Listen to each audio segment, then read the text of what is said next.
Have you ever felt alone in your situation, your thoughts, your feelings? I know I have.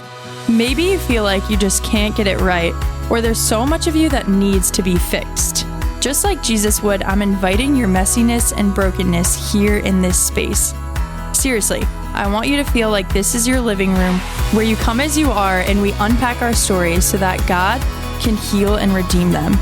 He has so much more for you, friend. Welcome to His Haven. I'm your host, Kayla Alemo.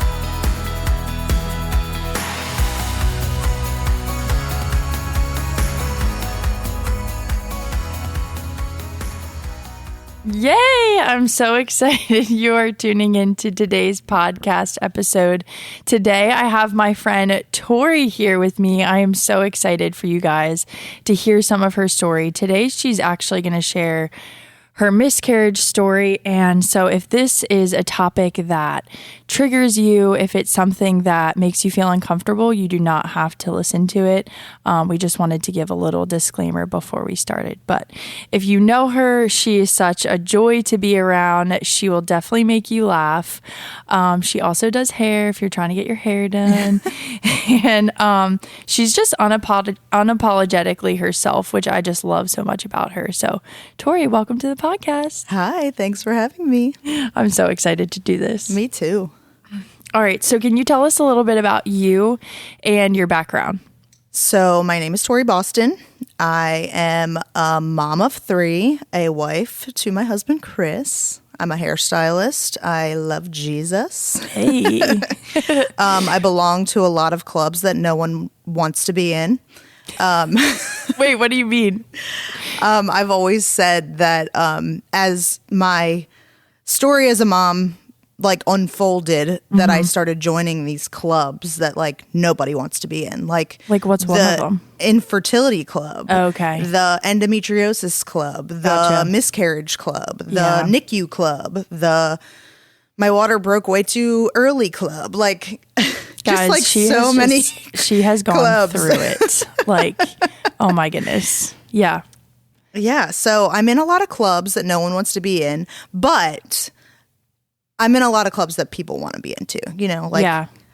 It's good we have those clubs because you're walking through things, you have walked through things that other people are walking through things. And I feel like only you and those people can actually understand what you walked through, because you know what I mean? It's like if you didn't walk through it, you don't fully understand, Right. as much as we would want to.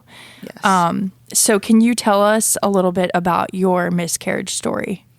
So I think in order to get to my miscarriage, you have to kind of a little bit understand the journey to become a mom. Mm-hmm. For me. Becoming a mom was the thing that I wanted my whole life. And then right before we, started trying, I realized that it wasn't going to happen the way that I wanted it to. So long story short, we figured out that I had endometriosis, and in order to have a baby, I would have to do IVF. So, my first round went swimmingly. Mm-hmm. We got Kate out of it. And I had a generally easy pregnancy. I had a C-section because she was breech. So that was kind of the only real bump in the road. Mm-hmm. But, that's all I know is C-sections at this point. So I think that because I had such a positive experience the first time around, I was just happy-go-lucky mom. And then when we went to do our second transfer, I got pregnant, and I was like, wow, this is really working out for us. Right. But, when we went into our second ultrasound, I guess, when you do IVF, you go in so many times. Yeah. And you are tracking this little tiny embryo from day one. So we went in for the second ultrasound, and I say we, it was me. Chris had to work. So I went in, and because it was my second child, I was like, okay, I don't need to, I don't need somebody to go with me every time. It's just a lot of moving parts. So I went in, and my doctor, she was like, ugh, this isn't looking great. And my heart dropped. I was like, what do you mean? Like, because I could see on the screen this little, sac or whatever. She was like, well, we're going to watch it, but when we see what we're seeing, typically this doesn't end well. And I was just like, oh my gosh. Like, I didn't know what to do because I'd never experienced this before. I'd only heard about that happening to people. And to me, a miscarriage was like, you went to the bathroom once and it came out and it was over. Right. Which is like, not how it goes all the time. No, it's not. It's not. It's such a bigger process. So anyway, I got in my car and I was, overwhelmed and scared, and called my husband, called my mom, called my friends. And we just, started praying for this baby to live.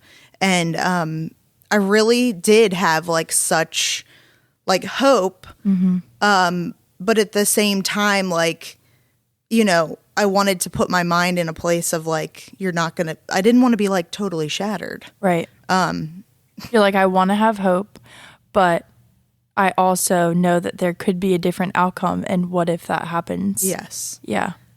So, the next week we went back, and I might get emotional. I know. I feel like I'm already tearing up. Basically I went back, and this time Chris, I think Chris was with me. And I was with my other doctor, and he's like the most compassionate man. And he was like, I'm looking at this screen and I see this heartbeat flickering. And I was like, oh my gosh, like our prayers are working. Wow. And I'm like, there's a heartbeat. And he's like, there is a heartbeat, but it's very low. And then he was like, your baby is really trying hard. It's really a fighter, which like wrecked me. Oh my gosh. Because I'm like, this baby is fighting, and I don't, like, you just don't know, like, do they feel pain? Like, right. Oh man. So from what the doctor told me is that I should expect to lose the baby within like the next week or so, but I just had to wait.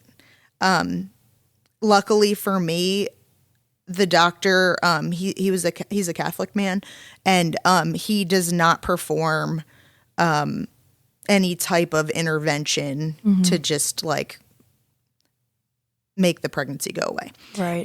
Because that's just his belief system. So I was kind of happy that was the way that it went, because I didn't feel pressured to go in the direction of like, okay, well, let's just get it over with. Because I think that pressure would have not been what I needed at the time. Right. It wouldn't have been my choice, but I was just glad I didn't even have to go there. Yeah. So a week later, so that was at 7 weeks that they told me initially. And then 2 weeks later at 9 weeks is when I started to spot. It was actually the morning of my cousin's baby shower. And she struggled very hard, like for years, to get pregnant. So I knew, especially because I had already had a baby, like that I wanted to go and celebrate her, because this was like, a victory that she was very pregnant. But it just was such bad timing. But I was like, you know what? I'm going to go because it's happening whether I want it to or not. And I had just started to spot. So I was like, you know what? I don't know what to expect, but I'm going to go anyway. So we drove like an hour and 15 minutes away. And I am the type of person that jokes through pain.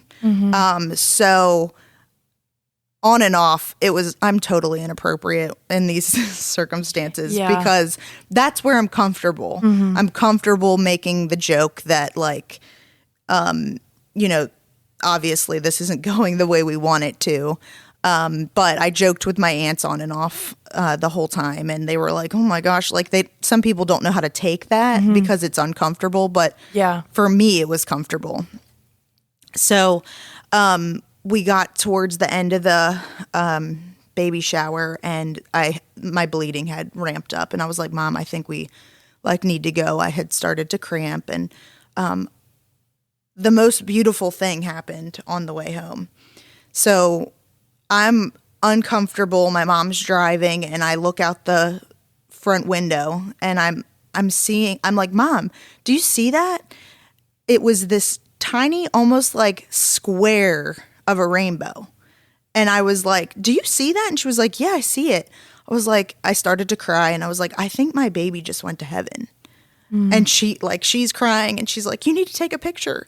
So I felt like God was giving me this like little window into heaven, because it was like, I had never seen something like that. It looked like a perfect square. It was like so weird. So I took the picture, we cried, I got home, and then I've shared a lot of my journey through social media. And I just felt this like overwhelming like feeling that I needed to share in the hurt, like during it happening, I needed to share. So I went in and I went to Instagram to post this picture. So I picked the picture, and I was like, "Oh my gosh." And I look at the picture, and I could see the rest of the rainbow in the picture. It wasn't just that little window. And I felt like in that moment, God was like, "You only see a portion. You only see this small little piece of the picture, but I can see the whole rainbow." And I just felt like it was like this, rainbows mean promise. And like, I felt like God was like giving me this promise that like he can see the rest of the story, and like he had me. And like, I felt so like surrounded in that moment. Wow. Like, who gets to have that? Yeah. And I just felt like it was like I could feel that love, like the love of the Father. Like, I got your baby, and I see the rest of the story. So a couple days later, my friends came over, and at the time I was hosting a mom's like community group. We weren't doing any like study or anything, but it was really just to create community and find friends that had, small children. And a couple of the girls came over to make me feel like surrounded. And that's when my bleeding got really bad. I was starting to feel faint, and I was unsure if I was like hemorrhaging or what. So my best friend Rachel, she is an ER nurse, and she was like, "I'll take you to the hospital." And then a couple of my other friends stayed back with Kate, because Kate was only like, oh gosh, I don't even know, like maybe 10 months old when all this was happening. Like, she was little. Yeah. And she took me to the hospital, and one of my favorite doctors was on call for like GYN, and I ended up having an emergency D&C because I don't know if I was hemorrhaging, but I was losing a lot of blood. So I was able to go in, and then things started happening that were like, I just felt like God was like, "Let me place all the right people in for you in the right time." Like, Rachel's friend was in triage, so she got me back quicker. Right. And then the nurse anesthetist was a girl that went to Freedom. So we didn't know each other, but I knew her face. And I was like, okay, so she loves Jesus, and she's taking care of me. And then my doctor, I know he's a man of God. And then I woke up in the PACU, and one of my clients was the nurse. And it just felt like at every step there was like somebody that, was wrapping me in love. But I love that a lot. My hospital experience prior to the actual surgery was pretty sad. The baby bells went off while I was in the ER. And I just remember like hearing that chime and knowing a baby had come into this world. And I'm laying there, with my legs up in these stirrups that are the jankiest situation you've ever seen. Like, they don't have, in the ER, they don't have the right equipment to really make a woman feel comfortable. And the words, what are they called? What did he call it? A spontaneous abortion. He kept saying, well, she's having a spontaneous abortion. And I just wanted to scream at him. I'm not choosing this. Those words are harmful to a mom that really wants her baby. Like, don't use that word. Like, yeah. And then, you know, the baby bells go off and I'm like, God bless that baby, because I don't get to have mine. And I don't know. It just, I just remember so much emotion happening, and my mom was crying, and, you know, she felt really bad about the whole situation because of part of her story. And it just was like, so many things were sad, but at the same time, I felt so loved. Right. It's the craziest thing that I feel like more and more I'm just learning how joy and sadness can coexist together at the same time. And you can feel both of them and like immediately go into one or the other, you know, right after. Like, you can be so joyful and then something happened like that and you're just sad too. It's so wild. It's so wild. I was listening to this podcast yesterday called The Bible Project, and this year they are like focusing on the Sermon on the Mount. Okay. And that starts with like the Beatitudes. Yeah. And they were going over the first three, and the one is, blessed are those who mourn or who are grieving, for they will be comforted. And I was like, this is so perfect that I'm listening to this the day before, you know, this. Yeah. Yes. And I just was like, wow, the comfort that we're looking for will totally come when, you know, Jesus comes or when we go to heaven. But like, blessed are we, you know, that grieve, because we will be comforted. And sometimes that comfort comes on earth, but sometimes you have to wait until heaven to like totally get there. Wow, that's really good. And one of the quotes that she said, that Queen Elizabeth actually said, was that grief is the price we pay for loving. And I was like, that like hit my heart. Yeah. And we all experience grief in some way.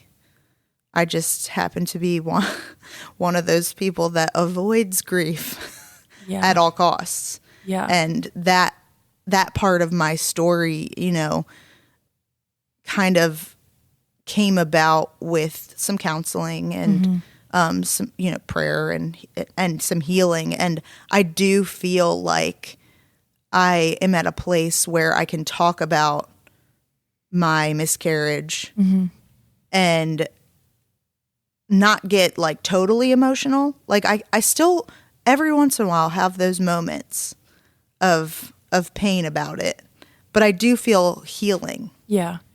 And a lot of that has to do with the children that came after. Yeah. So with this baby, did you ever find out if it was a boy or a girl? I didn't. Okay. But in my heart, it was a boy. And I actually decided to name him because I felt like that would give me like, see, I'm going to get emotional again. It's okay. A little bit of closure, or like some personification of this like tiny embryo that never really developed into a child.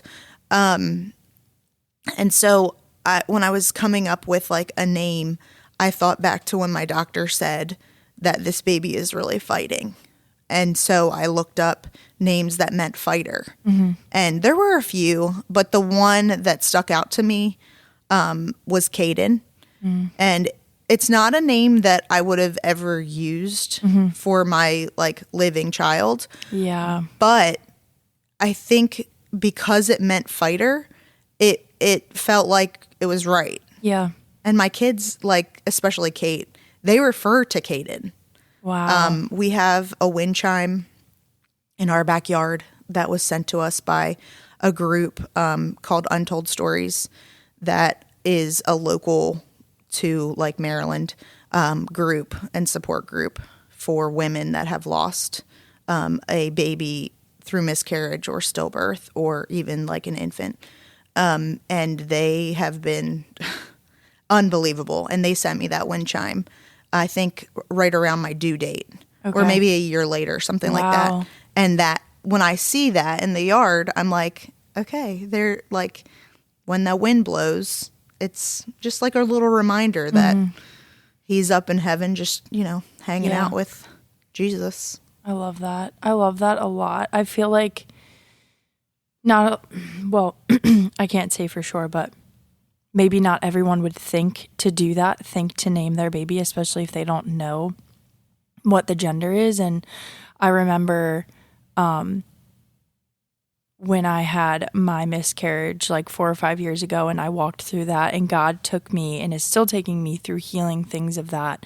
And I went through this period of time where I was really struggling, like, God, I don't know anything about this baby, and that's really hard. Like, I want to know something about them. Like, never got to feel them, never got to hold them. Like, and so I remember walking through this with him and just praying, like, I want to know the gender. Tell me the gender. Can we name this baby? And I feel like through prayer and asking him, like, it was a girl, you know, and we did. I did end up naming her, and I feel like that just brought another level of comfort, you know. And I actually ended up praying, Lord, I just want to meet someone with this name. I want to meet a girl with this name, because it was a very like not like a common name. And he like answered that like probably 6 months to a year ago, which is so wild. So just like little things like that, if you are walking through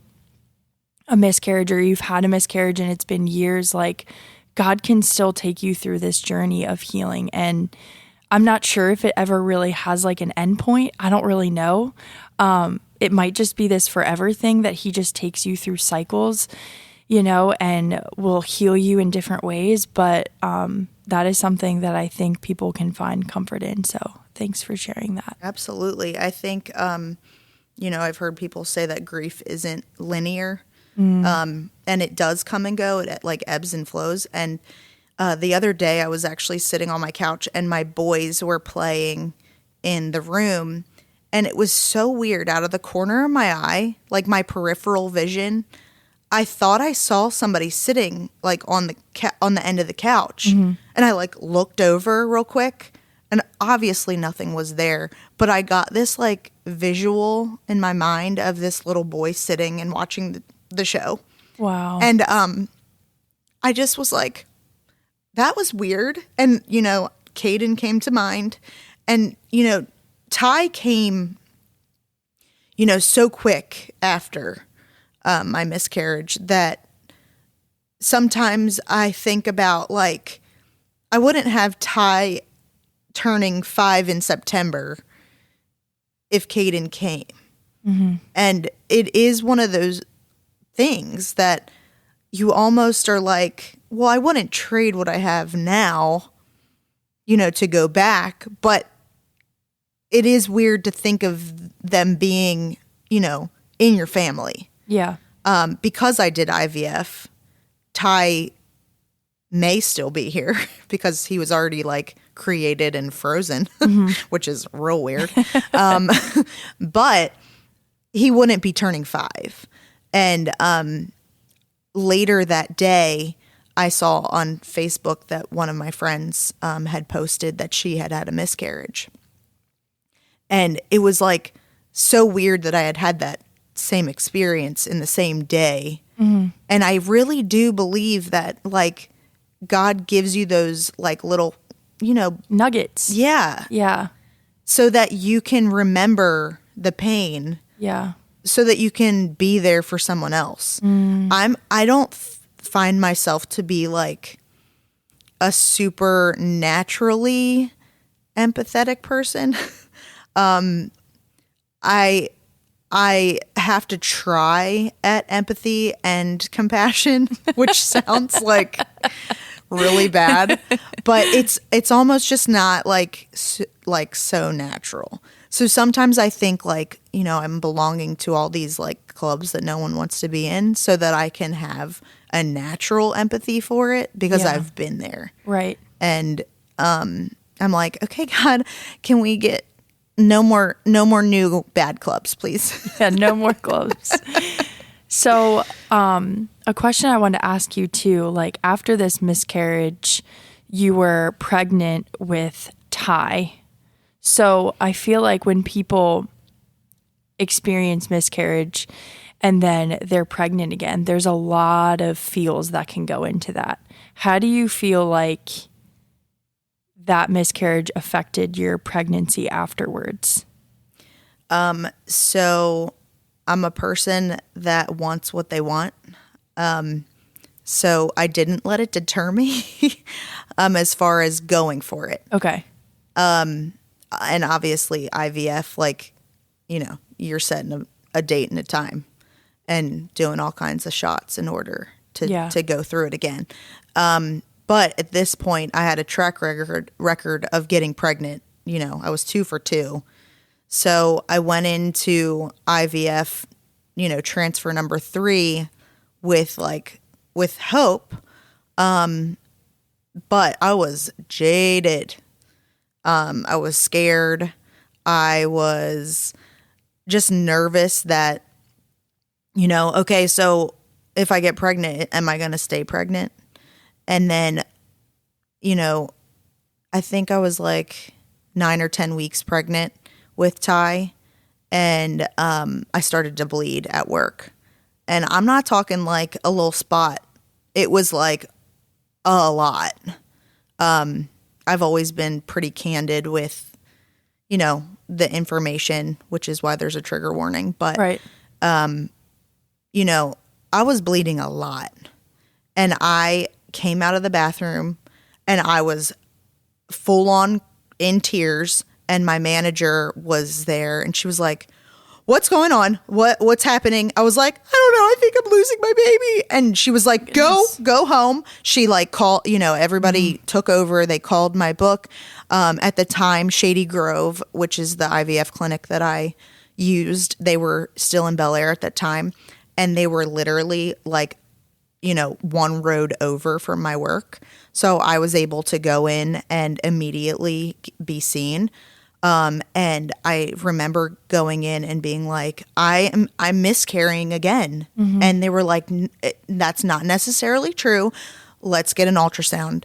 How many weeks were you at this point? I think 9 or 10. Okay. So, you know, I hadn't been released from Shady Grove yet. Okay. So I got in there and they did the ultrasound, and sure enough, little Ty's heartbeat was just flashing on the screen. And they were like, no, you're good. You're having what's called a subchorionic hemorrhage. And that little bugger bled for a month.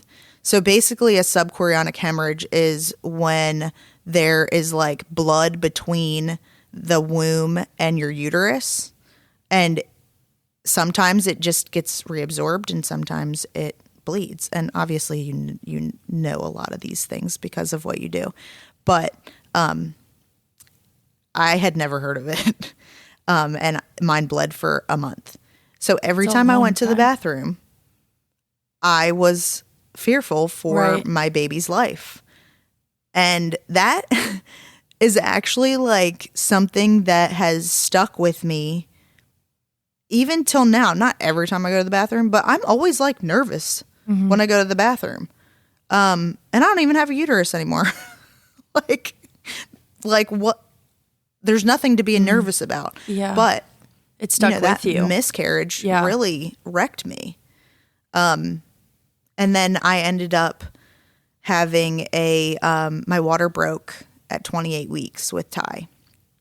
And, you know, I went from the trauma of a miscarriage to my water breaking so early. And, obviously, since I keep referring to him like he made it, he's good. But it was like trauma on top of trauma, and I'm an avoider of like feeling totally feeling my feelings, I can cry. But like, I'm like, okay, and that's enough. Let me move on to something good because I don't like sitting in that. So That's totally opposite from me. you're like, here, let's sit in this as long as possible. I'm like, no, let's move on because I don't want to be sad. And so, you know, I went from miscarriage to early baby, to being a NICU mom. And then I'm still like, hey, doc, how's my uterus? Can I have another one? And this doctor was probably like, dude, you need to chill for a second. She was like, yes, your uterus looks fine, but you need to wait at least 18 months before you get pregnant again.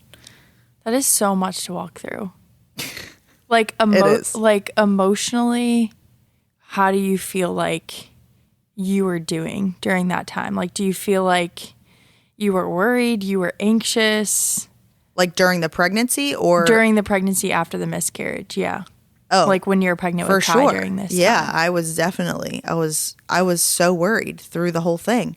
But I also knew that being negative wasn't going to help anything.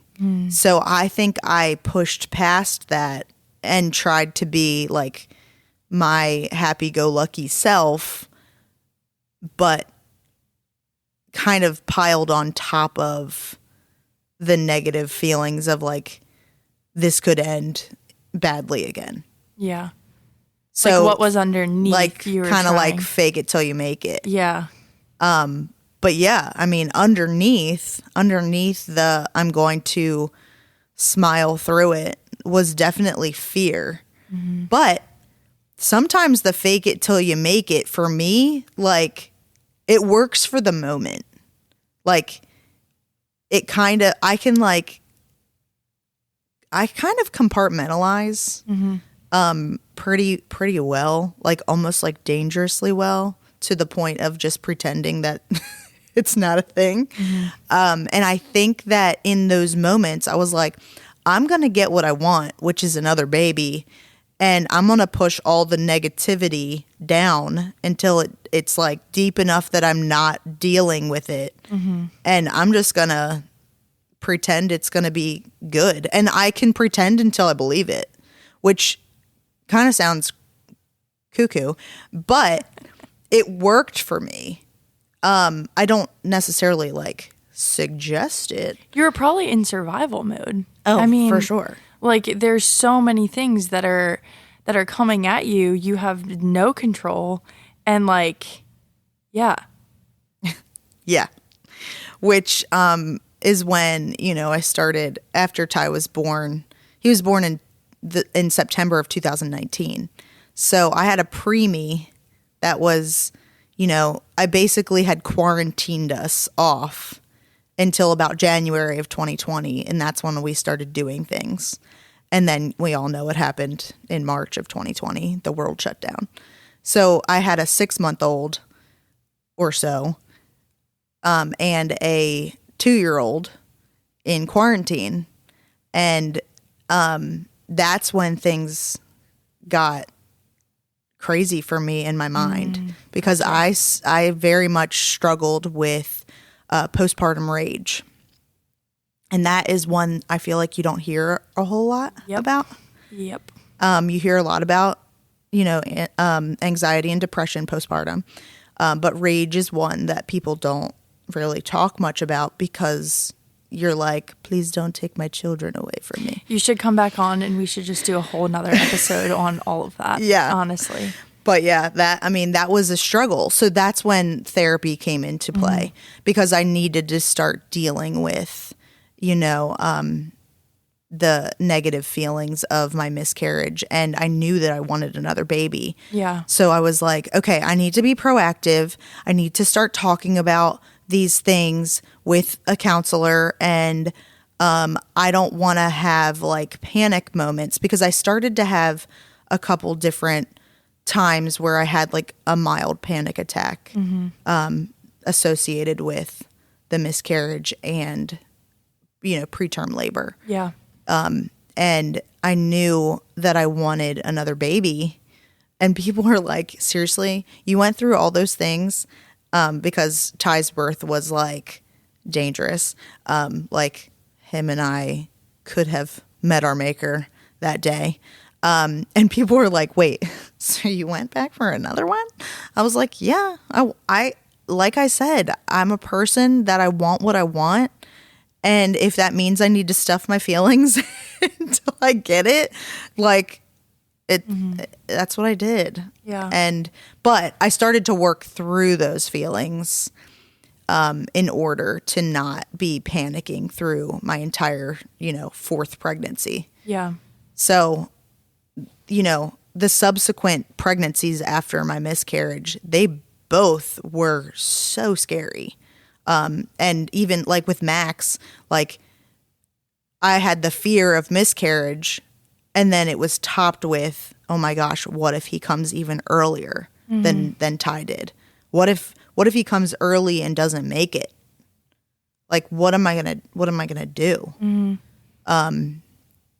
So I think those things, they just pile on. So I knew like I had to start talking to somebody. I'm proud of you for doing that. Yeah. It was good. Therapy's so good. If you don't go to therapy, I just think everyone should have a therapist. I know. Honestly. I probably should get back into it. Yeah. Because now I'm dealing with I'm done having babies, but now I'm in the struggle bus of, am I a good mom? And, you were just talking about that. Yes. Literally, we need to talk about that too. I could come back. I could be like every once a monther. Because, having a 6, 4, and almost 2-year-old, I got some stories. We have to talk about this stuff. We really do. Like, we just need to be better at we just can't act like we have it all together. Like, no one has it all together. And I don't think people try to, but I think social media does a good job of making you think that other people do, and then you just feel alone. You feel isolated. You feel like I'm the only one walking through this, dealing with this, thinking this. And, the whole point of this, not the whole point, but one of the points of this podcast is so you don't feel alone. You don't feel like you're the only person walking through what you're walking through. So... Absolutely. Anyways, Tor, what piece of encouragement could you give to either a mom, a soon-to-be mom, or anyone in the trying to conceive journey who has experienced a miscarriage? So I think the number one thing would be trust that God can see the full picture. I think one of the things that I talked about with my therapist through it all was I wish I knew. I wish I knew what was to come. I wish I knew how many kids I was going to have. Like at the finish line, how many kids am I winding up with?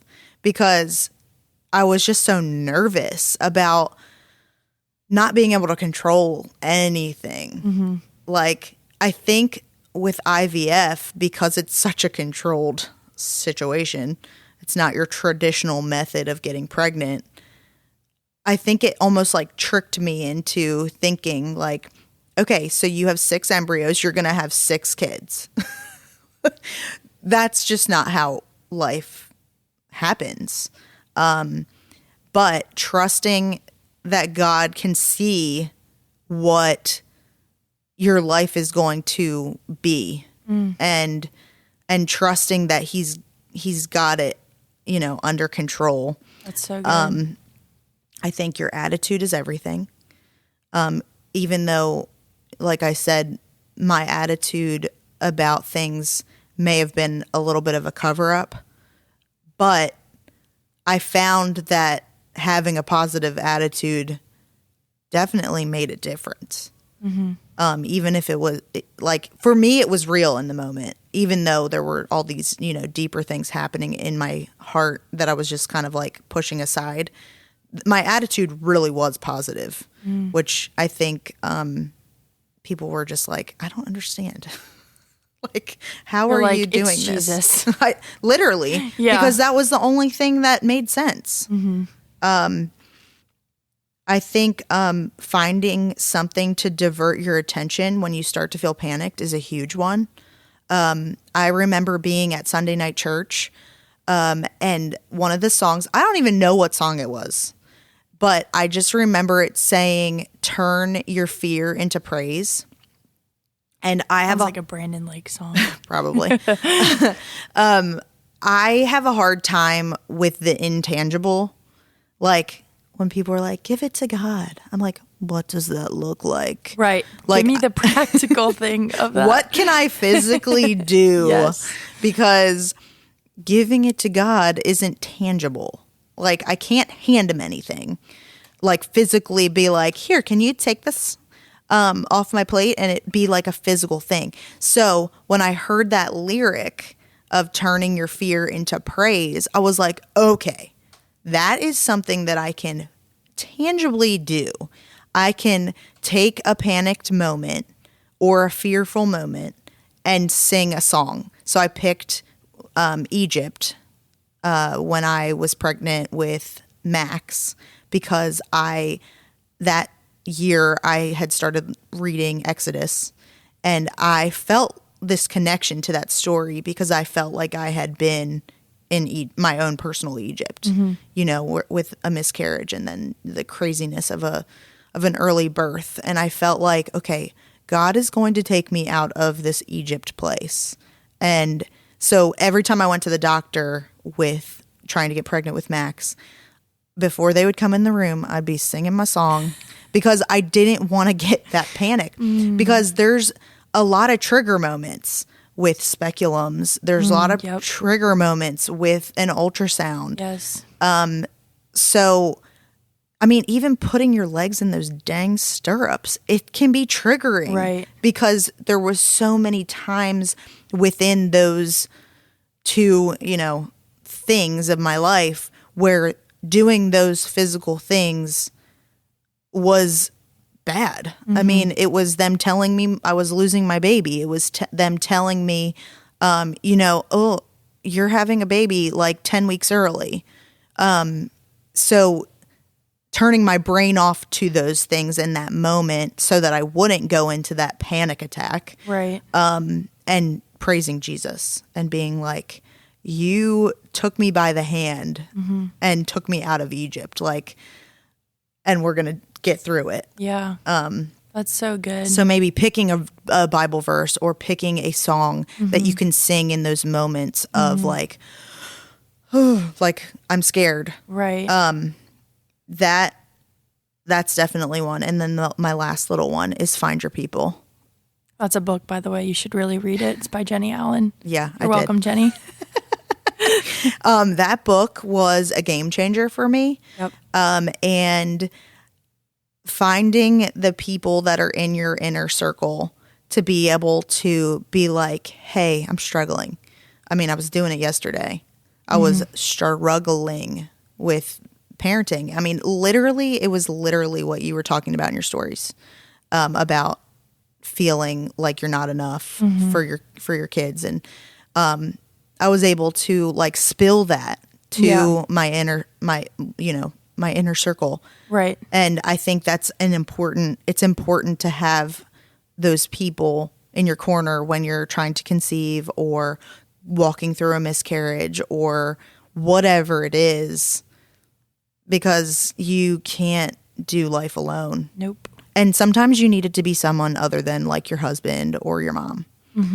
Because those two people, I love them, you know, they're top tier in my life. But sometimes you need it to be somebody that's just going to be like, "Yeah, that sucks." Yes. Like to sit in it with you. Yeah. Instead of trying to like, well, maybe you should, you know, Yeah. that kind of a thing. Right.